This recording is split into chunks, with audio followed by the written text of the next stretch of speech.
Assalamualaikum warahmatullahi wabarakatuh. Perkenalkan, nama saya Yulia Fitri, NIM 248201061, kelas 3B Farmasi, Prodi S1 Farmasi.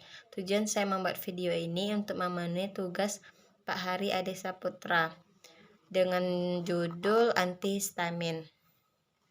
Pengertiannya, histamin adalah senyawa normal yang ada di dalam jaringan tubuh, yaitu pada jaringan sel mas dan peredaran basofil yang berperan terhadap berbagai proses fisiologis penting. Antihistamin adalah obat yang dapat mengurangi atau menghilangkan kerja histamin dalam tubuh melalui mekanisme penghambatan bersaing pada sisi reseptor H1, H2, H3. Efek antihistamin bukan suatu reaksi antigen, antibodi, karena tidak dapat menetralkan atau mengubah efek histamin yang sudah terjadi.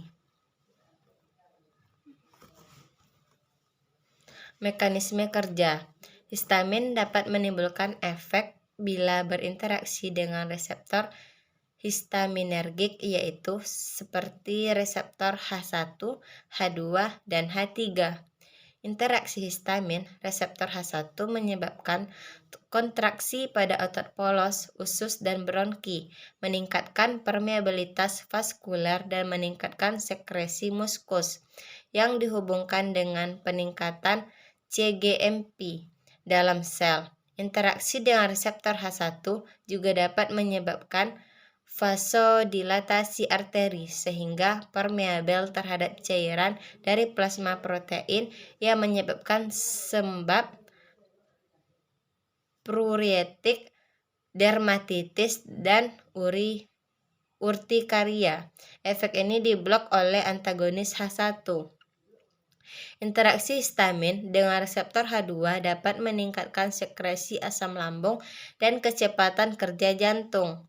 Produksi asam lambung disebabkan penurunan CGMP dalam sel dan peningkatan CAMP. Peningkatan sekresi asam lambung dapat menyebabkan tukak lambung. Efek asam lambung dapat menyebabkan tukak lambung. Efek ini diblok oleh antagonis H2.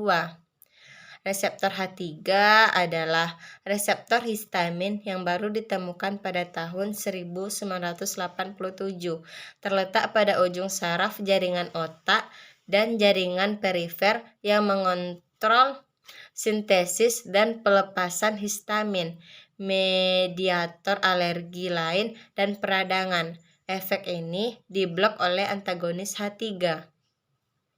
Penggolongannya berdasarkan hambatan pada reseptor Cas, antihistamin dibagi menjadi 3 kelompok, yaitu antagonis H1, antagonis H2, antagonis H3.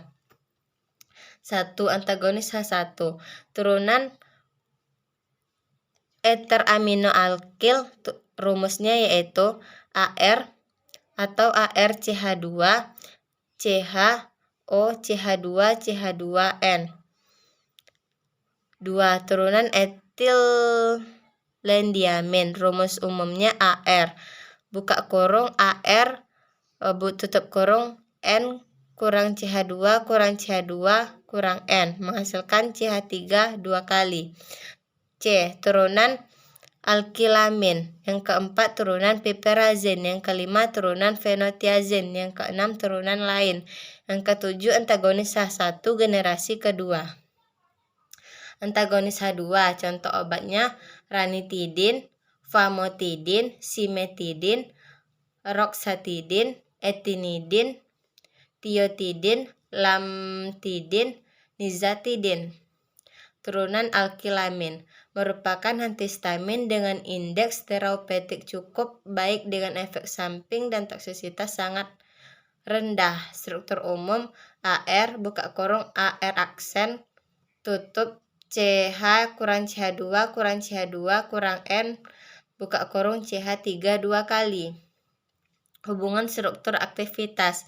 1. Feniramin maleat atau afil merupakan turunan alkilamin yang mempunyai efek antihistamin H1 terendah dosis 25 mg. Clofeniramine maleat merupakan antihistamin dengan indeks terapeutik atau batas keamanan cukup besar dengan efek samping dan toksisitas yang relatif rendah. Pemasukan gugus klor pada posisi para cincin aromatik feniramileat akan meningkatkan aktivitas antihistamin kemungkinan karena dapat memperkuat ikatan hidrofob dengan reseptor dosis 4 mg. Bromfeniramin maleat mempunyai aktivitas sebanding dengan chlorfeniramin maleat dosis 4 mg. Dechlorfeniramin maleat adalah isomer dextrochlorfeniramin maleat mempunyai aktivitas yang lebih besar dibanding campuran resematnya dosis 2 mg.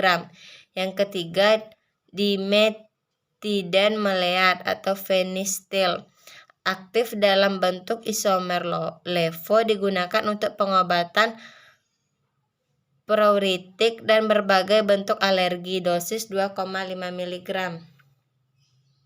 Identifikasi antihistamin 1. Prometiazin 2. Ranitidin. Sekian, terima kasih. Assalamualaikum warahmatullahi wabarakatuh.